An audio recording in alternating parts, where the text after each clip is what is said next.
पुरुषों के साथ कंधे से कंधा मिलाकर महिलाओं की भागीदारी के बिना दुनिया का कोई भी संघर्ष सफल नहीं हो सकता। दुनिया में दो शक्तियां हैं, एक तलवार और दूसरी कलम।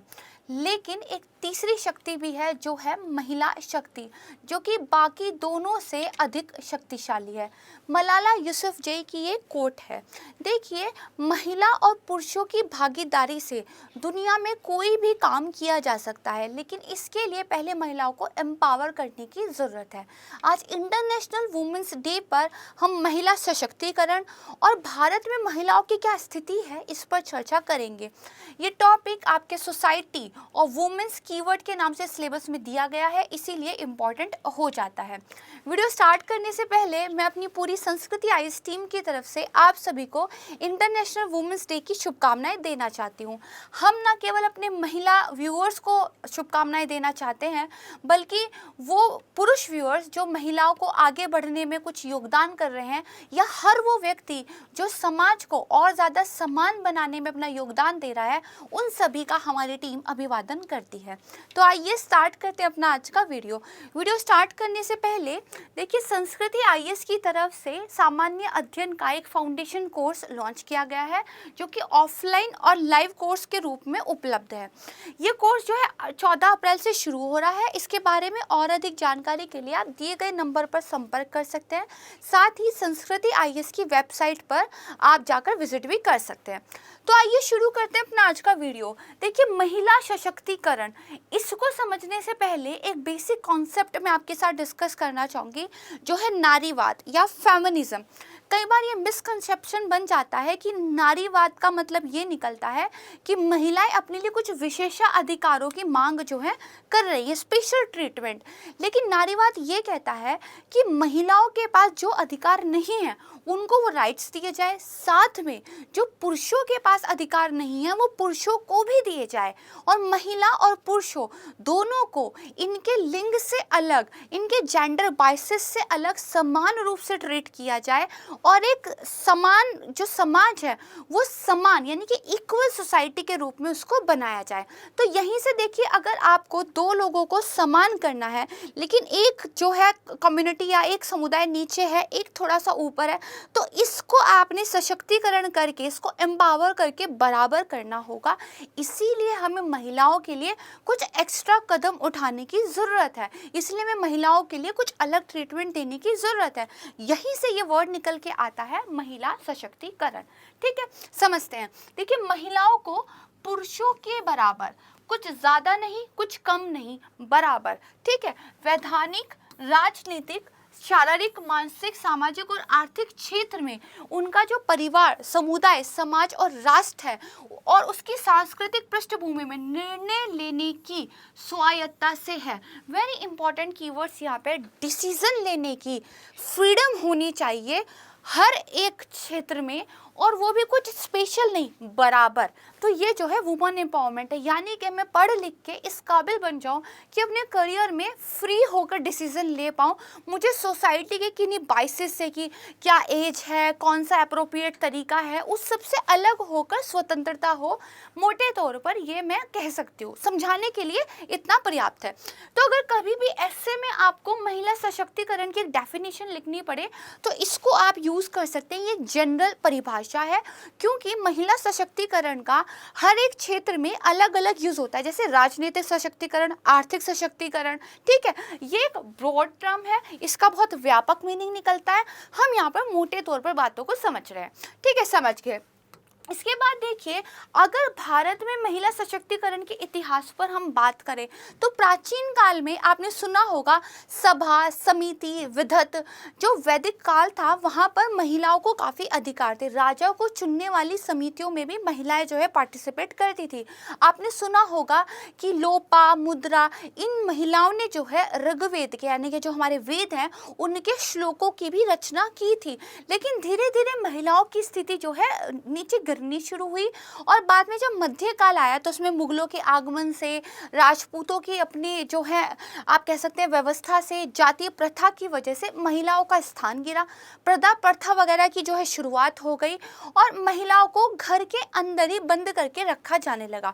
फिर ब्रिटिश काल के दौरान जब अंग्रेजी शिक्षा का प्रचार प्रसार हुआ और लोगों ने बाहर के विचारों को भी जाना, समझा और पढ़ा, तो जो है एक सामाजिक धार्मिक आंदोलन भारत में शुरू हुआ, जहाँ पर राजा मोहन राय जो हैं उनका नाम बहुत सम्मान से लिया जाता है। ठीक है, महात्मा गांधी हो, ज्योतिबा फूले हो, रमाबाई हो, विवेकानंद हो, दयानंद सरस्वती हो, इन सब लोगों ने कहीं ना कहीं अपना पार्ट अदा किया है महिलाओं की एम्पावरमेंट में। ठीक है, उसके बाद जब भारत आज़ाद हो जाता है तो हमारी सरकार ने बहुत सारे कानून बनाए और बहुत सारी स्कीम्स चलाई महिलाओं को सशक्त करने के लिए। तो ये एक इतिहास था। देखते हैं, देखिए जो सावित्रीबाई फूले थी वो भारत की पहली महिला शिक्षिका बनी कब? 1848 में। देखिए, या तो हमारे यहाँ ऋग्वेद के श्लोक भी महिलाओं ने लिखे थे या फिर 1848 में जाके कोई हमारे यहाँ फीमेल टीचर बन रहा है। तो इतना ह्यूज गैप जो है इतिहास में देखने को मिलता है। दरअसल भारत में एक विडंबना देखी जाती है, एक तरफ तो हम महिलाओं को देवी के रूप में पूजते हैं, वहीं दूसरी तरफ हम उनमें पर्दा प्रथा, उनके लिए सती प्रथा, इस तरह की मान्यताओं को भी मान्यता देते हैं। ठीक है, देखिए फिर मैंने आपको बताया कि विभिन्न सुधार जो है भारत की आज़ादी के बाद हुए। आज़ादी से पहले क्या हुआ? सती उन्मूलन अधिनियम 1829 में आया, हिंदू विधवा पुनर्विवाह अधिनियम को लेके आया गया, संपत्ति का अधिकार अधिनियम लेके आया गया और साथ में बाल संयम अधिनियम भी लेके आया गया। ठीक है, ये हो गया। तो ये आपने समझा इतिहास क्या रहा था। अब प्रेजेंट में आ जाते हैं, तो एक एक सेक्टर में महिलाओं की क्या स्थिति है इसको समझते हैं। ये डाटा आपको मींस की आंसर राइटिंग में, साथ ही एस्से में कोट करने में बहुत ज़्यादा हेल्प करेगा। तो आर्थिक क्षेत्र में महिलाएं, देखिए ये कहता है कि जीडीपी में केवल 70% का योगदान भारतीय महिलाएं देती हैं। वहीं चीन की बात की जाए तो ये करीब 40% है, यानी कि हमारी आबादी में आधे पुरुष हैं, आधी महिलाएं हैं, लेकिन महिलाओं का योगदान कितना है? 17%। वहीं चीन में लगभग आधे तक पहुंचना, यानी कि 40% तक है। तो यहाँ पे ये बताया गया है कि भारत अपनी वृद्धि को 1.5% बढ़ाकर 9% हर साल तक कर लेगा, यदि जो 50% महिलाएं हैं वो भी कार्यबल में शामिल हो जाएं। यानी कि महिलाओं का सशक्तिकरण ना सिर्फ उनके भले के लिए है बल्कि ओवरऑल एक देश के भले के लिए। देखिए महात्मा गांधी की कोट मुझे यहाँ पे याद आती है, वो कहते थे यदि आप एक महिला को एजुकेटेड करते हैं तो आप एक पूरे परिवार को एजुकेटेड करते हैं, क्योंकि कहीं ना कहीं महिला अगर पढ़ लेती है तो आपकी फैमिली पढ़ लेती है। ठीक है, इसके बाद एक अनुमान लगाया गया है कि यदि औपचारिक अर्थव्यवस्था में महिलाओं का प्रतिनिधित्व पुरुषों की समान दर पर कर दिया जाए तो भारतीय अर्थव्यवस्था 2050 तक कितनी 60% तक की वृद्धि कर सकती है और एक्स्ट्रा $2.9 ट्रिलियन हमारी अर्थव्यवस्था में शामिल हो सकते हैं। तो इतना ज़्यादा बेनिफिट जो है इकोनॉमिक प्रोस्पेक्ट से मिल सकता है। ठीक है, नेक्स्ट देखिए विधानमंडल में महिलाओं की बात करें तो 17वीं लोकसभा में कुल 78 महिलाएं जो हैं चुनी गई हैं। तो अपने आप में देखिए करीब 15% का ये डाटा बैठता है। वहीं राज्यसभा की बात करें तो 11.84, बहुत कम प्रतिनिधित्व है। जहां एक और हमारे यहाँ पहली महिला प्रधानमंत्री जो हैं इंदिरा गांधी इतने पुराने समय में ही बन गई थी, लेकिन वहीं अगर वित्त मंत्री और रक्षा मंत्री की बात की जाए तो निर्मला सीतारमण अब जाके 21वीं शताब्दी में बनी है। तो मैंने आपको पहले ही कहा कि भारत विडंबनाओं का एक देश है। ठीक है, इसके बाद देखिए अगर अखिल भारतीय स्तर पर राज्य विधानसभा की बात करें तो 8% पर महिलाओं की भागीदारी है, काफी कम है। केंद्रीय मंत्री परिषद की बात करें तो महिलाओं का प्रतिनिधित्व 2015 में 17% था और 2019 में 10.5% हो गया, आगे बढ़ने की बजाय पीछे की ओर जो है घट गया। ठीक है, इसके बाद देखिए न्यायपालिका में महिलाओं की बात करें, यहाँ पर देखिए जस्टिस फातिमा बीवी हैं, ये सुप्रीम कोर्ट की पहली महिला जज जो है बनी थी। ठीक है, इसके बाद देखिए 34 न्यायाधीश टोटल हैं होते हैं सुप्रीम कोर्ट में, जिसमें से फिलहाल केवल 4 महिलाएं हैं। ठीक है, इसके अलावा अगर हम उच्च न्यायालयों की बात करें तो 1098 न्यायाधीशों में से केवल 83 महिलाएं न्यायाधीशी काम कर रही हैं। ठीक है, इसके बाद देखिए अगर पुलिस में महिलाओं की बात करें तो देखिए first IPS Kiran Bedi, first DGP जो है कंचन चौधरी भट्टाचार्य। ठीक है, तो देखिए पुलिस अनुसंधान एवं विकास ब्यूरो ये कहता है कि जो लगभग हमारे इतने पुलिसकर्मी हैं उसमें से महिला पुलिसकर्मियों की जो संख्या है वो केवल करीब 10.25% के लगभग है, यानी कि 100 में से केवल 10.25 ही महिला पुलिसकर्मी हैं। ठीक है, इसके बाद देखिए क्या बताया महिलाओं के खिलाफ अपराध की अगर हम बात करें तो 2019 और 2020 के दौरान महिलाओं के खिलाफ जो अपराध हुए थे उनमें कुल मामलों की संख्या कुछ 4 लाख कुछ रही है और फिर जो है 3 लाख कुछ हो गई है। ठीक है, तो ये आप ध्यान रखिएगा। अब हम कुछ डाटा है उस पर नजर डालते हैं पिक्चर के माध्यम से। कुछ डाटा मैं आपको बताती हूँ, अगर आप नोट करना चाहते हैं तो नोट कर सकते हैं। देखिए 2011 की जनगणना के आंकड़े मेरे पास हैं जो कि हमने विकासपीडिया से लिए हैं। वो कहते हैं भारत की जनसंख्या 121 करोड़ थी, इसमें महिलाएं 48.5% पे थी। 2017 के समय में अगर अखिल भारतीय स्तर पर महिलाओं की जो विवाह करने की औसत आयु थी तो वो 22 वर्ष थी। ग्रामीण क्षेत्र में देखा जाए तो ये 21 साल थी और अगर शहरी क्षेत्रों में देखा जाए तो ये 23 साल थी। जनरली इस एज में जो है वुमेन्स का विवाह हो जाता है। अगर 2016 से 20 के बीच में महिलाओं की जीवन प्रत्याशा की बात करें तो ये 71.46 वर्ष है, यानी कि महिलाएं करीब 71 वर्ष तक जीती हैं।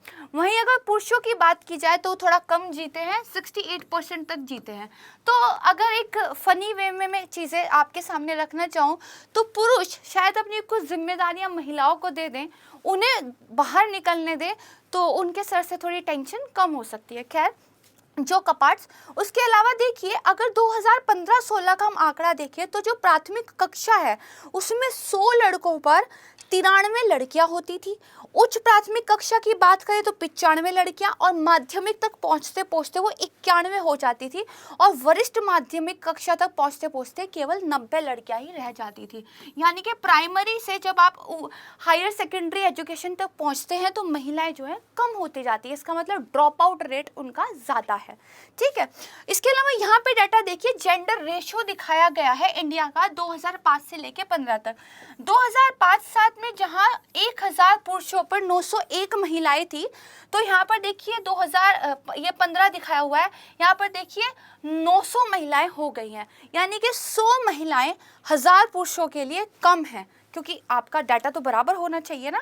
इसके अलावा देखिए विश्वविद्यालय की डाटा की अगर हम बात करें तो जो विश्वविद्यालय में शिक्षा होती है उसमें बात करेंगे 1100 पुरुषों पर। मेडिकल में अगर फीमेल देखें तो 157 थी, ज़्यादा थी, यानी कि मेडिकल विषय जो है महिलाएं ज़्यादा ऑप्ट आउट करती हैं। और कहीं ना कहीं इसके पीछे ये भी कारण है, नर्सिंग की सर्विसेज के लिए महिलाओं को ज़्यादा उपयुक्त माना जाता है, क्योंकि सोसाइटी में ये वाइस है कि अगर केयर करना है तो ये महिलाओं का काम है। ठीक है, इसके अलावा देखिए कि अगर कला और सामाजिक विज्ञान की बात करें तो 100 पुरुष थे लेकिन 111 महिलाएं थी।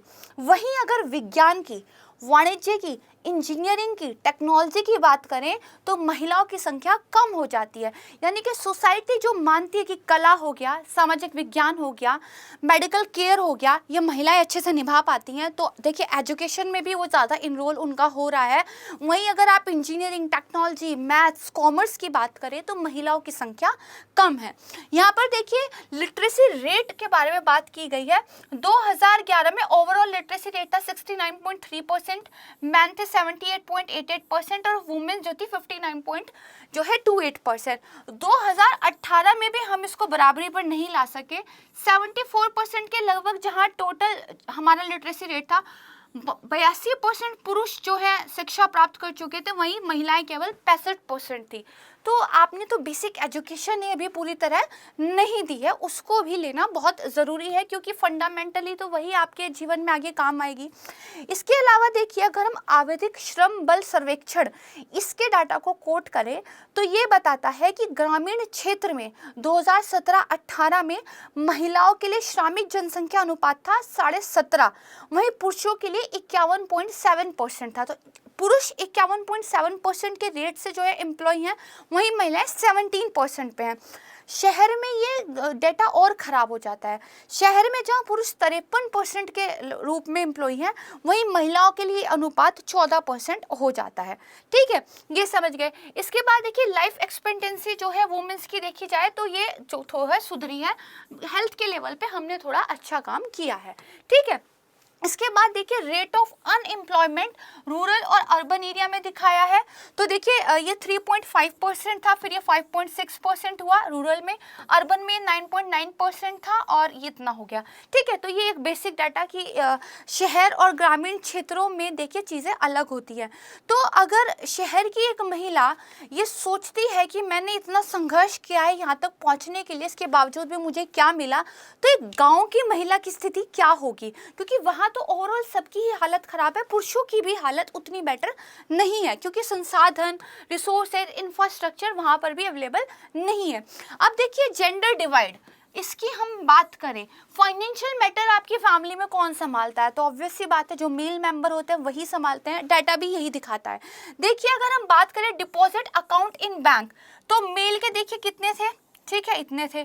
उसके बाद देखिए फीमेल के कितने थे, तो इतने थे। अगर हम बात करें डेबिट कार्ड क्रेडिट कार्ड कौन लेते हैं, तो मेल देखिए यहाँ तक आ रहे हैं और महिलाएं केवल यहाँ तक आ रही हैं। ठीक है, ई वॉलेट की बात करें तो ये डाटा और गिरता है, यानी कि ई वॉलेट हो, कार्ड होल्डिंग हो, बैंक अकाउंट की बात हो, सब में महिलाएं पीछे हैं। तो ये फाइनेंशियल डिविडेंड को जो है दिखाता है। ये तो हुई कि क्या क्या प्रॉब्लम्स हैं, किन किन एरिया में एम्पावर करने की ज़रूरत है, क्या स्थिति है। तो ऐसा तो नहीं है कुछ किया नहीं गया है, तो बहुत कुछ किया गया है, हम प्रगति पर है। तो जैसे सबसे पहले देखते हैं कॉन्स्टिट्यूशन। देखिए हमारा संविधान सबको राइट्स देता है, तो उसने महिलाओं को भी कुछ अधिकार दिए हैं। अनुच्छेद 14 में क्या कहा गया है कि कानून के सामने सब बराबर होंगे, वो लिंग के आधार पर, जाति के आधार पर या किसी अन्य चीज़ के आधार पर उनमें भेदभाव नहीं होगा, सबको समान प्रोटेक्शन लॉ की मिलेगी।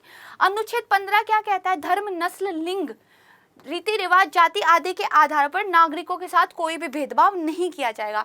अनुच्छेद 16 क्या कहता है, सबको समान अपॉर्चुनिटी दी जाएगी। अगर गवर्नमेंट आपको रोजगार दे रही है तो गवर्नमेंट आपको भी रोजगार देगी। ठीक है, ये चीजें हो गई। इसके अलावा देखिए अनुच्छेद 39A, अनुच्छेद 42, अनुच्छेद 51A। जैसे 51A में क्या कहा गया है कि उन प्रथाओं का त्याग करना हर नागरिक का कर्तव्य होगा जो प्रथाएं महिलाओं की गरिमा को भंग करती हैं। ठीक है, ये आप समझ गए। इसके बाद देखिए महिलाओं की सुरक्षा के लिए एक कानूनी ढांचा है।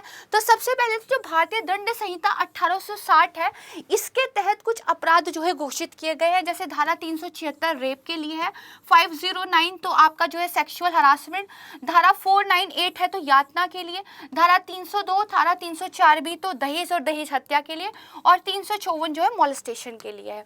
इसके अलावा कुछ अलग से विशेष कानून बनाए गए हैं। जैसे देखिए समान पारिश्रमिक अधिनियम 1976, ये सुनिश्चित करना कि भाई समान काम के लिए अगर दो लोग पुरुष और महिला सेम काम कर रहे हैं, सेम घंटों के लिए कर रहे हैं, तो दोनों को समान सैलरी मिलनी चाहिए। लेकिन ये लागू नहीं हो पाता है। महिलाओं के साथ सैलरी के विषय में ना केवल निचले स्तर पर बल्कि ऊपर के स्तर पर भी बहुत भेदभाव किया जाता है। जैसे कुछ सालों पहले ही जो बॉलीवुड है वहाँ की अभिनेत्रियों ने भी ये सवाल उठाया था कि उनको हीरो के मुकाबले वेतन जो है या पारिश्रमिक नहीं मिलता है। इसके बाद देखिए दहेज निषेध अधिनियम 1961 बना, विशेष विवाह अधिनियम बना। ठीक है, इसके बारे में बात की भी थी कि आप विवाह कर सकते हैं चाहे आप किसी भी धर्म या जाति के हों। विशेष विवाह अधिनियम के तहत आप बिना अपने धर्म को बदले कर सकते हैं। फिर देखिए medical termination of pregnancy act 1971। फिर देखिए कार्यस्थल पर महिलाओं का यौन उत्पीड़न जो होता है उसकी रोकथाम के लिए बनाया गया था एक अधिनियम 2013। ठीक है, विशाखा दिशा निर्देश के रूप में सुप्रीम कोर्ट ने दिया था और बाद में कानून के रूप में इसको बदल दिया गया था। फिर देखिए वर्ल्ड के लेवल पर विश्व में क्या कुछ हो रहा है, तो विश्व में भी कुछ कन्वेंशन साइन की गई है। जैसे महिलाओं के खिलाफ सभी प्रकार के भेदभाव के उन्मूलन पर कन्वेंशन, इसको देखिए संयुक्त राष्ट्र महासभा द्वारा अपनाया गया था। कब? 1979 में। 1993 में लागू हुआ और इसको देखिए एक अंतर्राष्ट्रीय बिल कहा जाता है महिलाओं के अधिकारों के लिए। फिर देखिए महिला सशक्तिकरण पर संयुक्त राष्ट्र का सिद्धांत है। ठीक है, तो वर्ल्ड लेवल पर भी कुछ चीज़ें हो रही हैं। इसके बाद राष्ट्रीय लेवल पर कुछ नीतियाँ बनाई गई है। तो ठीक है, है, हमारे पास राष्ट्रीय महिला सशक्तिकरण नीति 2001 ऑलरेडी है, जिसका उद्देश्य है महिलाओं का कल्याण करना, महिलाओं का उत्थान करना। फिर देखिए राष्ट्रीय महिला आयोग बनाया गया, 1992 में बनाया गया था। ठीक है, बेटी बचाओ बेटी पढ़ाओ ये स्कीम काफी अच्छा काम कर रही है। फिर महिलाओं के लिए प्रशिक्षण और रोजगार कार्यक्रम के लिए सहायता ये चल रहा है, 1986 में लागू हुआ था। और ये महिलाओं के लिए रोजगार के अवसर, उनको स्वरोजगार के अवसर प्रदान करने के लिए आवश्यक कौशल और प्रशिक्षण देना इसमें शामिल है। उसके बाद 2007 में उज्ज्वला योजना लॉन्च हुई। देखिए उज्ज्वला योजना को कंफ्यूज मत कीजिएगा दूसरी वाली उज्ज्वला के साथ। एक उज्ज्वला योजना है जिसमें आपको सिलेंडर्स जो है दिए जाते हैं एलपीजी के। 2007 वाली जो उज्ज्वला योजना है ये ह्यूमन ट्रैफिकिंग के खिलाफ जो है लाई गई थी, यानी कि महिलाओं और बच्चों की जो मानव तस्करी होती है उसको रोकने के लिए जो है लाई गई थी। सर्वोच्च न्यायालय में भी देखिए काफी सारे कदम लिए गए हैं महिला सशक्तिकरण के प्रति, जैसे विनीत शर्मा बनाम राकेश शर्मा, इसमें हिंदू अविभाजित परिवार में महिलाओं के अधिकारों की रक्षा करने के लिए लाया गया था, संपत्ति का अधिकार मिलने की शुरुआत हुई थी। शायरा बानो बनाम भारत संघ 2017, तो देखिए इसमें क्या है, ट्रिपल तलाक वाले मुद्दे पर जो है काम किया गया था। फिर देखिए सचिव रक्षा मंत्रालय बनाम बबीता पुनिया, यहाँ पे जो भारतीय सशस्त्र बल हैं उसमें महिलाओं को भी परमानेंट कमीशन दिया जाए, इस पर देखिए निर्णय दिया गया था। आप समझ सकते हैं 2020 आ गया है और सेना के अंदर अभी भी काफ़ी कुछ ऐसा है जहां महिलाओं के कंटेक्स्ट में सुधार करने की आवश्यकता है। जबकि आप मेरे को कमेंट सेक्शन में उनका नाम बताइएगा जो पहली भारत की कॉम्पैक्ट फाइटर प्लेन उड़ाने वाली महिला बनी है, ठीक है, मेंशन कीजिएगा। ठीक है, तो इसके बाद देखिए अब महिलाएं सेना में उस रैंक, लाभ और पेंशन के लिए योग्य हो जाती है, पात्र हो जाती है जो उनके पुरुष अधिकारियों को भी मिलता है। अब देखिए आपने बहुत सारी महिलाओं के बारे में सुना होगा, किरण बेदी के बारे में आपने सुना होगा, सुषमा स्वराज के बारे में आपने सुना होगा, लेकिन आज मैं आपके सामने कुछ उन महिलाओं को लेकर आई हूँ क्योंकि इंटरनेशनल वुमेन्स डे है, जो बहुत अननोन है लेकिन उनके कामों को रिकॉग्नाइज करना चाहिए। जैसे देखिए रुक्मिणी राव ने महिलाओं को भूमि के अधिकार के लिए, उनकी एजुकेशन के लिए, उनके खिलाफ जो हिंसा होती है उसको रोकने के लिए ग्राम्य संसाधन केंद्र की स्थापना की थी। और घरेलू हिंसा की शिकार जो महिलाएं होती हैं उनको हेल्प करने के लिए 1981 में सहेली नाम की एक संस्था इन्होंने स्थापित की थी। 1981 में जब हम लोग इतने जागरूक भी नहीं थे वुमेन्स राइट्स को लेकर, तब से जो है ये काम कर रही हैं। उसके बाद देखिए डॉक्टर रानी बाग और साथ में उनके हस्बैंड जो है डॉक्टर अभय बंग, ये दोनों ही लोग महाराष्ट्र के गढ़चिरौली में जो आदिवासी क्षेत्र है वहाँ पर सामाजिक और शैक्षिक उत्थान के लिए काम कर रहे हैं। इन्होंने 1986 में एक जमीनी स्तर का स्वास्थ्य संगठन search society for education action and research in community health जो है शुरू किया था। इसके बाद देखिए चेतना सिन्हा, तो चेतना सिन्हा जो है महाराष्ट्र के सतारा जिले में इन्होंने एक अनूठा बैंक शुरू किया था जहाँ पे महिलाओं को लोन मिलता है, 15 रुपए तक का भी लोन यहाँ से ले सकते हैं। तो छोटी सी भी अगर आपको आवश्यकता है तो उस छोटी सी आवश्यकता के लिए भी वित्तीय सहायता इनका बैंक जो है करता है। ठीक है, उसका नाम है मानदेसी बैंक। फिर इसके बाद देखिए सोनम कपूर, ये बहुत अच्छी जॉब करती थी बट इनकी लाइफ में एक इंसिडेंस हुआ जहाँ पे उन्होंने रेप से पीड़ित एक छोटे बच्चे को देखा और उसके बाद से इन्होंने ठान लिया कि उनको इस एरिया में कुछ काम करना है। उसके बाद इन्होंने जॉब नहीं की, अपनी लैविश लाइफ छोड़ दी और इन्होंने बच्चों की तस्करी को लेके जो है काफ़ी काम किया है। तो कभी भी अगर आपको केस स्टडी लिखनी हो एथिक्स में, एसए में या सोसाइटी में, तो आप जो है इनके एग्जाम्पल्स दे सकते हैं। ठीक है, समझ गए।